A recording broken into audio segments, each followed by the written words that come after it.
passo a palavra a Sua Excelência o professor Victor Bassan pelo prazo de 30 minutos para a sua exposição. 30 minutos. Buen día a todos. Perdonen mi portugués.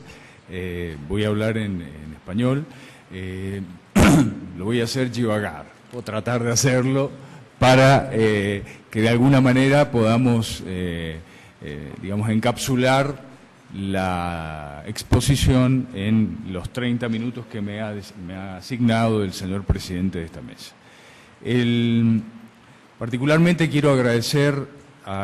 por supuesto, a los organizadores, Gobierno Federal de Brasil, al Ministerio de Derechos Humanos, a la Secretaría Especial de Derechos Humanos de este Ministerio, al Superior Tribunal de Justicia, a ENFAM, por supuesto, y naturalmente a la Fundación Konrad Adenauer por la invitación que se me formulara para participar de este importante seminario en materia de diálogo entre cortes, fortalecimiento de la protección de los derechos humanos. Agradezco también la presencia respetuosa de todos ustedes, señores jueces, magistrados, señores y señoras jueces, magistrados, profesores, periodistas, estudiantes, y desde luego también prestigian este evento en este momento los jueces, señores jueces de la Corte Interamericana de Derechos Humanos, tanto su presidente, el doctor Roberto Caldas, como el doctor Humberto Sierra, que es actualmente juez de la Corte Interamericana y fue también su presidente, y desde luego también el doctor Sergio García Ramírez, un excelente expresidente y juez de la Corte Interamericana de Derechos Humanos. El tema general, el tema global de esta mesa está referido al sistema interamericano y el control de convencionalidad, como todos ustedes saben porque está en el programa. Mi disertación, mi exposición va a referirse específicamente a un panorama muy básico del control de convencionalidad. Seguramente en sucesivas exposiciones se darán nuevos elementos sobre este tema del control de convencionalidad, se hablará del diálogo jurisprudencial, del corpus juris básico en materia de instrumentos internacionales sobre derechos humanos, etc. Pero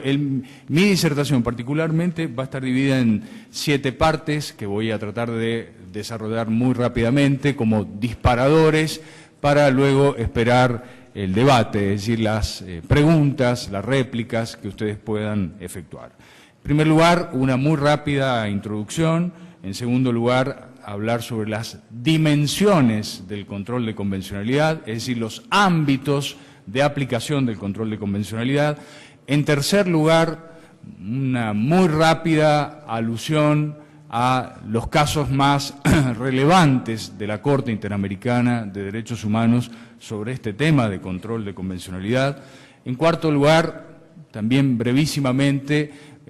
hablar sobre los fundamentos del control de convencionalidad. En quinto lugar, el objetivo genérico que tiene el control de convencionalidad, sus propósitos. En sexto lugar, algunas cuestiones conflictivas alrededor del control de convencionalidad y algunos desafíos o retos que el control de convencionalidad impone a los operadores jurídicos en general y a los jueces, magistrados en particular. Y por último, un rapidísimo epílogo. Vamos a la primera parte en cuanto a la introducción.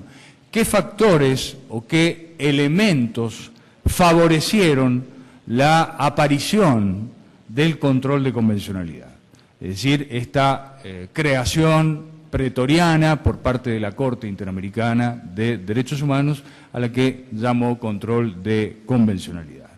Bueno, podríamos mencionar distintos factores, como por ejemplo los crecientes espacios de interacción entre el derecho interno y el derecho internacional, fenómeno absolutamente innegable. En segundo lugar, el gran desarrollo que en las últimas décadas viene teniendo el derecho internacional de los derechos humanos en particular.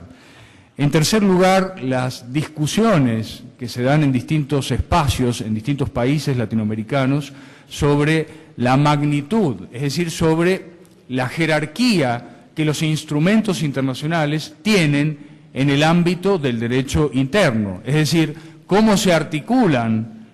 con las fuentes de derecho interno. Otro tema muy importante también es concretamente el valor que tienen las sentencias de la Corte Interamericana de Derechos Humanos. Pero no solo las sentencias, sino también las opiniones consultivas de la Corte Interamericana de Derechos Humanos, como así también las recomendaciones contenidas en los informes de la Comisión Interamericana de Derechos Humanos. Y por último, otro elemento muy importante que favorece el crecimiento, primero la aparición y luego el crecimiento del control de convencionalidad, tiene que ver con las exigencias del Estado constitucional y convencional.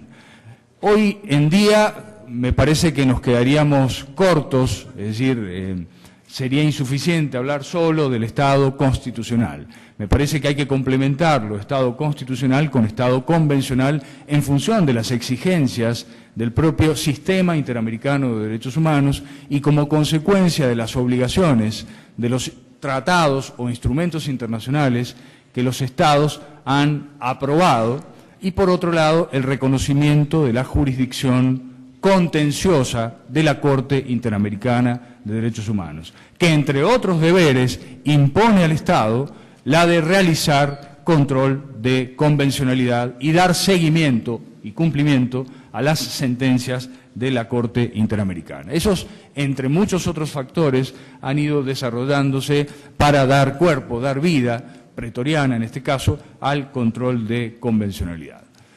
Este control de convencionalidad, y ya entrando en el segundo punto, se mueve en dos dimensiones. Se mueve en una dimensión internacional y también en un ámbito interno, es decir, en un ámbito nacional. En el ámbito internacional, en particular, no hay nada demasiado novedoso en cuanto al control de convencionalidad, por cuanto la Corte Interamericana de Derechos Humanos, desde su primera sentencia condenatoria en un caso contencioso, efectuó control de convencionalidad, nada más que desde el punto de vista material, sin llamarla control de convencionalidad, es decir, sin utilizar explícitamente la expresión control de convencionalidad. Pero desde el punto de vista material, la Corte, desde que dicta una sentencia,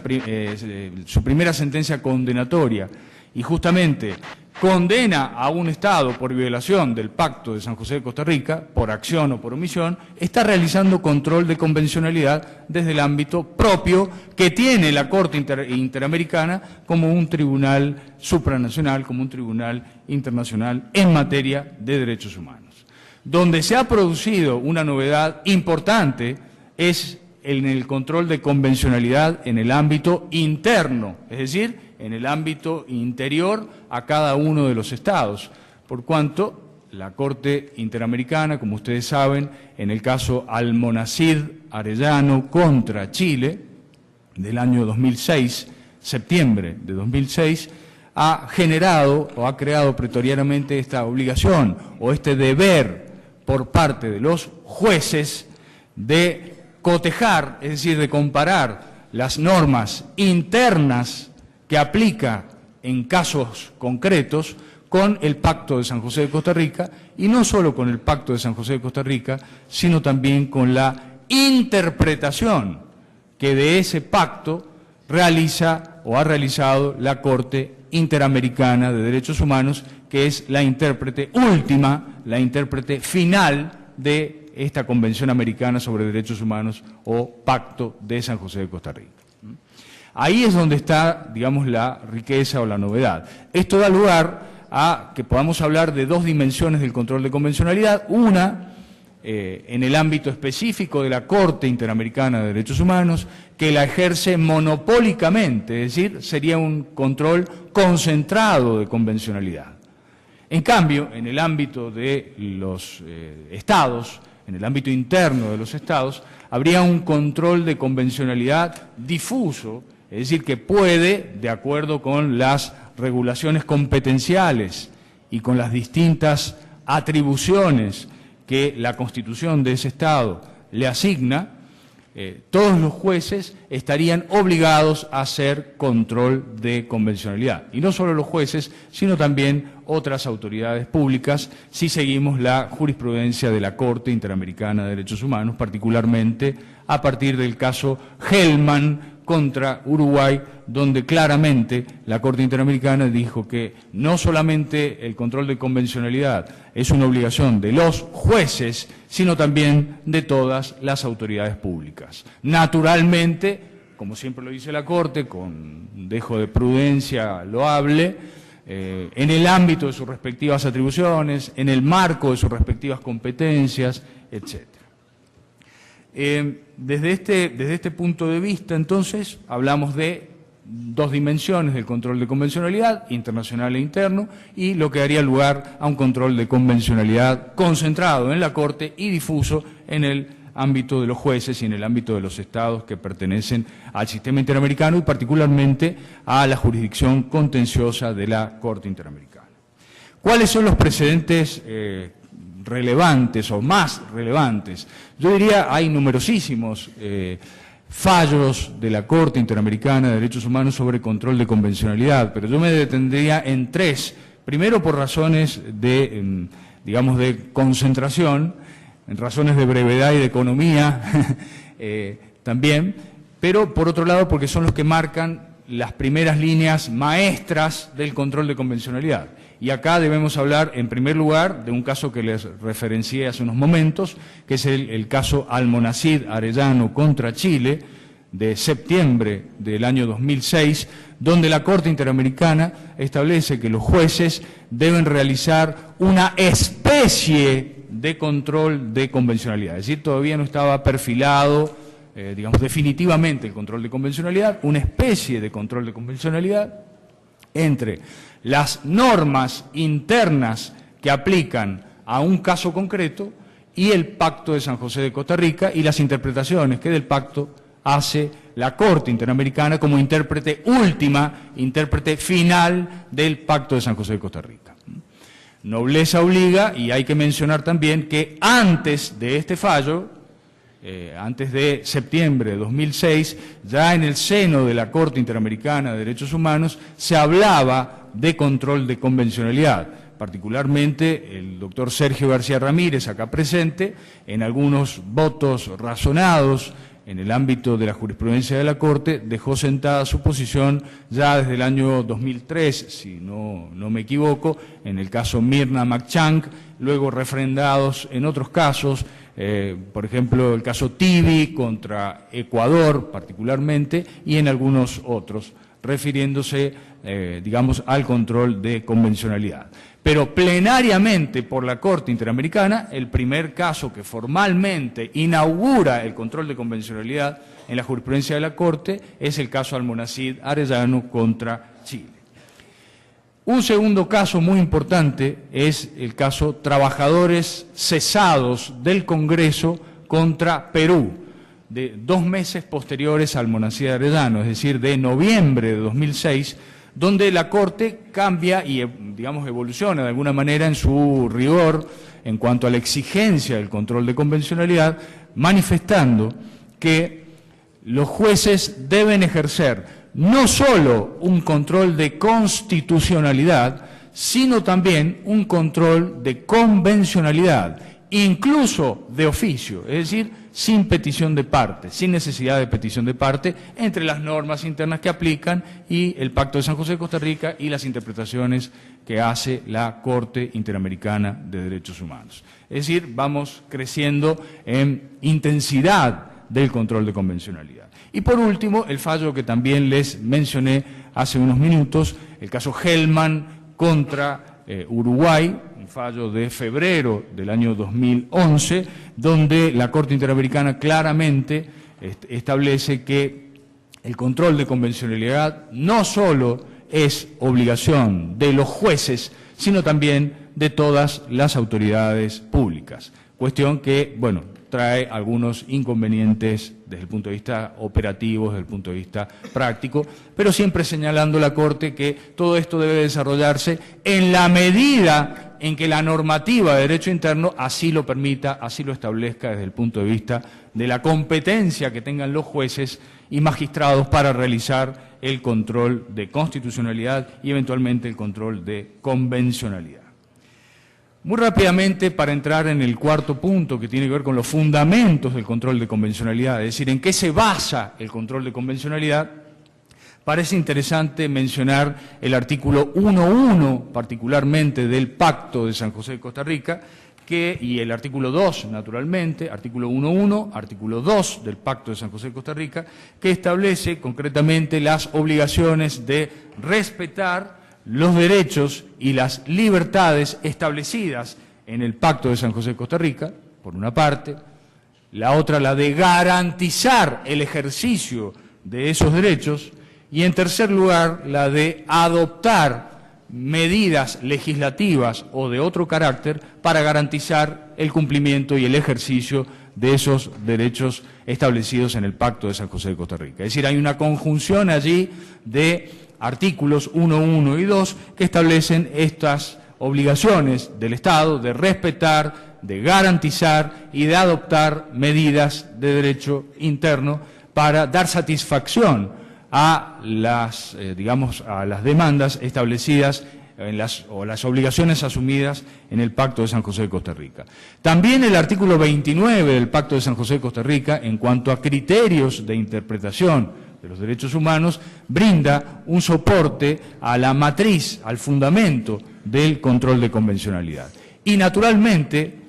saliendo del plano americano, para entrar en la Convención de Viena sobre el derecho de los tratados internacionales, que es una fuente de derecho internacional que todos los operadores jurídicos deben necesariamente conocer, porque es la que contiene los principios básicos de los tratados internacionales, el tenor de responsabilidad que tienen los Estados al aprobar un tratado internacional, también da fundamento al control de convencionalidad, particularmente en sus artículos 31.1, que establece la obligación de interpretar los tratados internacionales de acuerdo, de conformidad con su objeto y su fin. El artículo 26 de la Convención de Viena sobre el derecho de los tratados, que establece el denominado pacta sunt servanda, es decir, los tratados se hacen para ser cumplidos, no de cualquier manera, sino de buena fe. Pacta sunt servanda bona fide.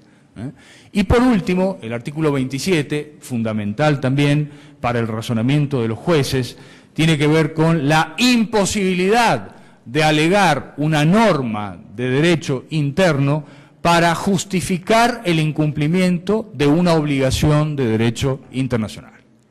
Entonces, ahí tenemos un poco el cuadro de fundamentación. Por supuesto, hay otras normas, otros principios, otros valores, pero rápidamente hablando, estos serían de alguna manera las líneas maestras de los fundamentos del control de convencionalidad.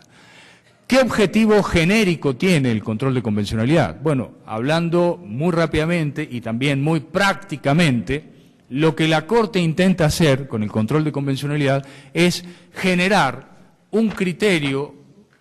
general, un estándar general, y que ese estándar general, de acuerdo con las condiciones del caso de que se trate, sea replicado por los jueces en el ámbito interno. Es decir, que allí surge el deber o la obligación que tienen los jueces de seguir los estándares de la Corte Interamericana si el caso lo amerita y si esos jueces están capacitados desde el punto de vista o aptos desde el punto de vista de su competencia o desde el punto de vista de sus atribuciones para desarrollar el control de convencionalidad, ¿no?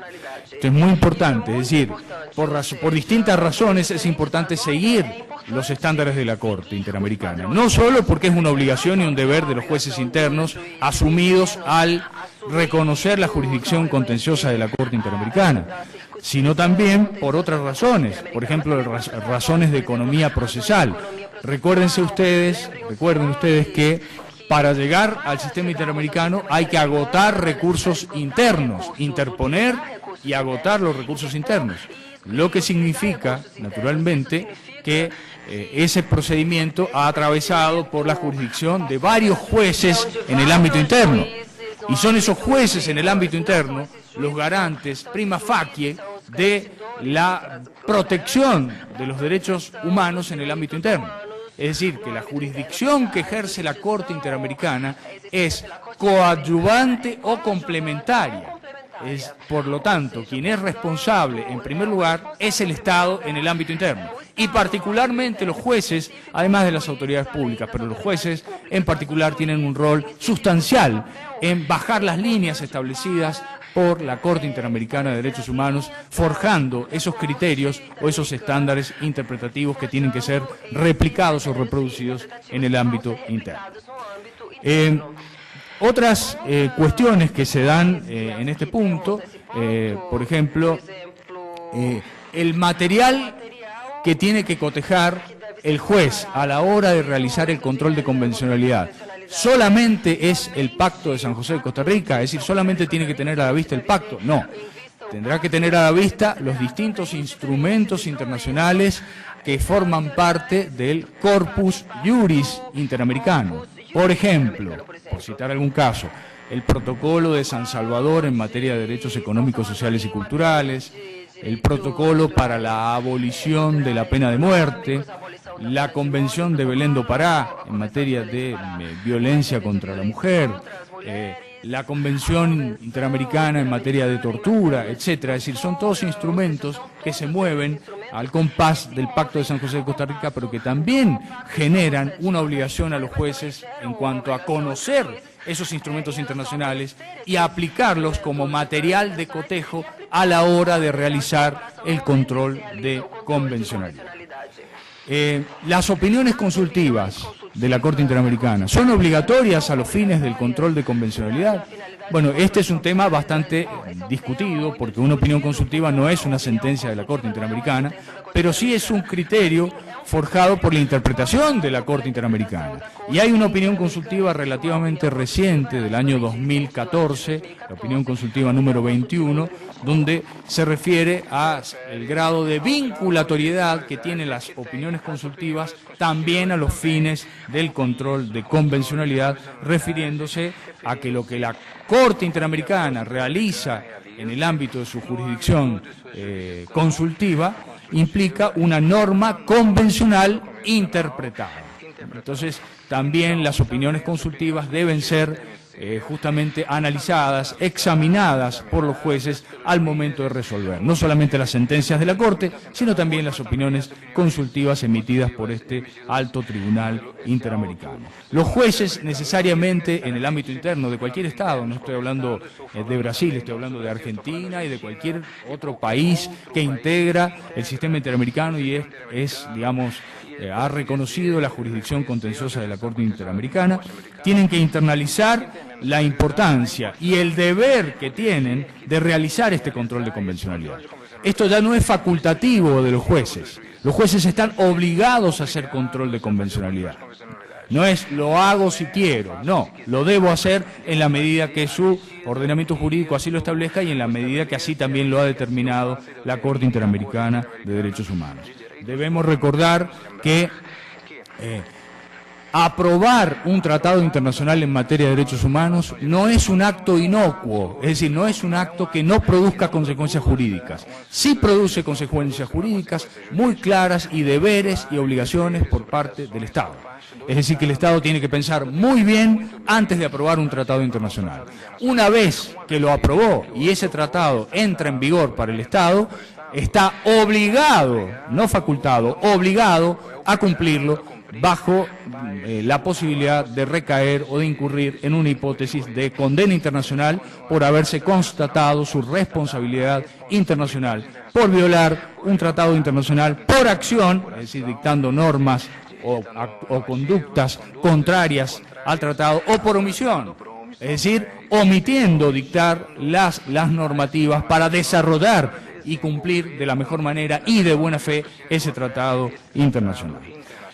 No debemos olvidar nunca, como jueces, como operadores del derecho, que los tratados internacionales sobre derechos humanos tienen una naturaleza especial,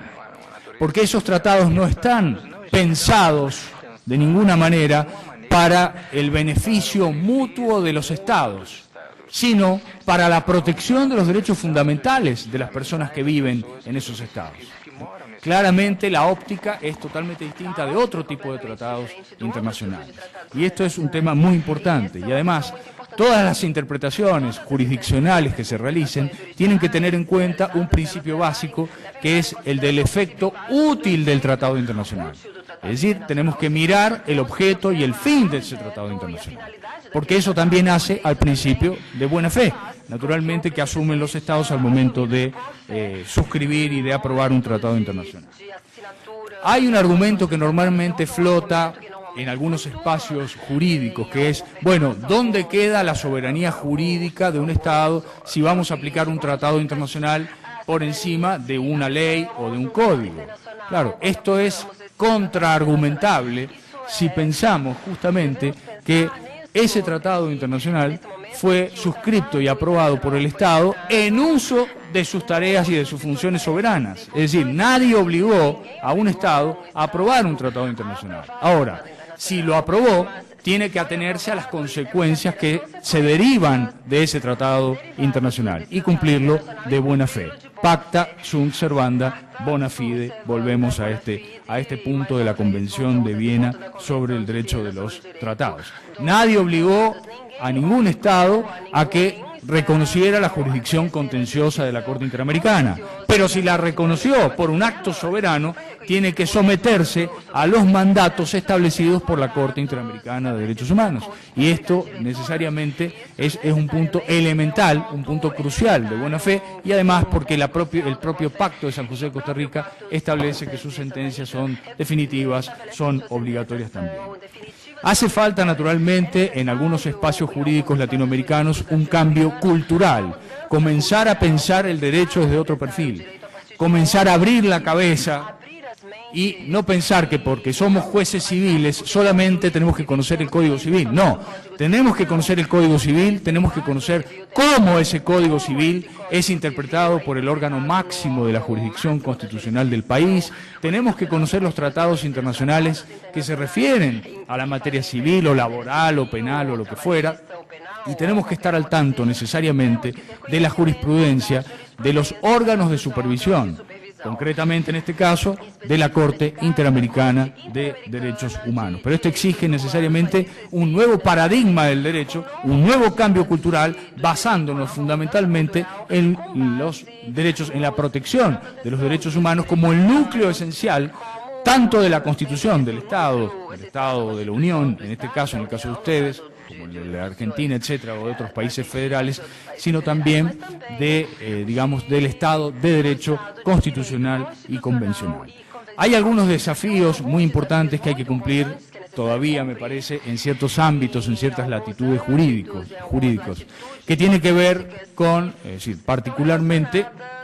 con que se debe superar el deficitario conocimiento que muchos jueces en algunas latitudes jurídicas latinoamericanas tienen respecto del derecho internacional.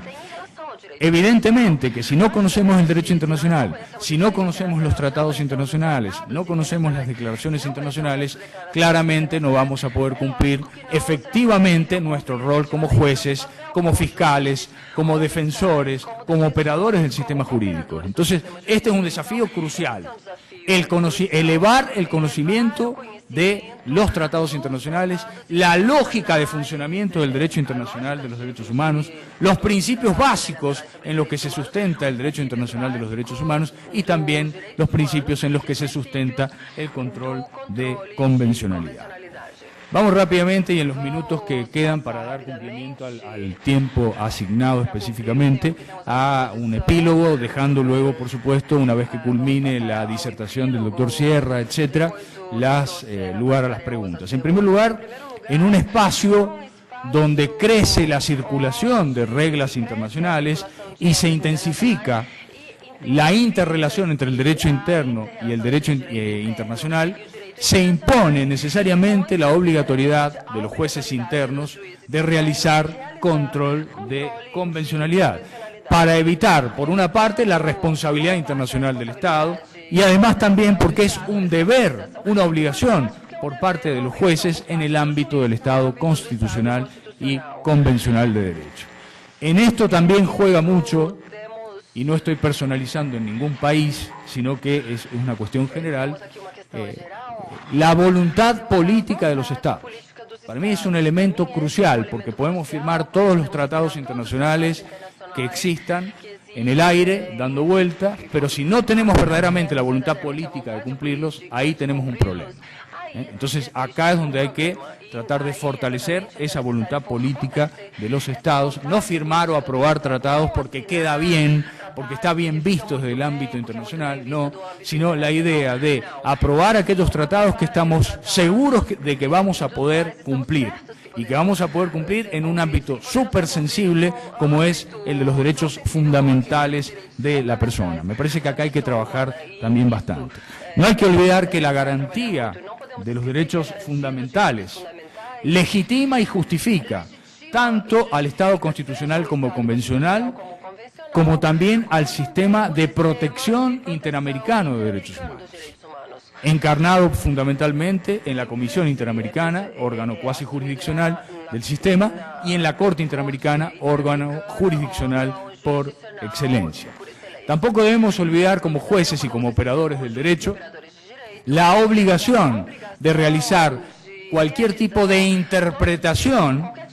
teniendo como miras el principio pro persona, es decir, aquella interpretación que sea más favorable a los derechos de la persona. Si estamos interpretando un derecho, tenemos que privilegiar la interpretación más amplia de ese derecho. Si lo que estamos interpretando es una restricción, tenemos que privilegiar, en función del principio pro persona, la interpretación más restringida de esa restricción, valga la tautología.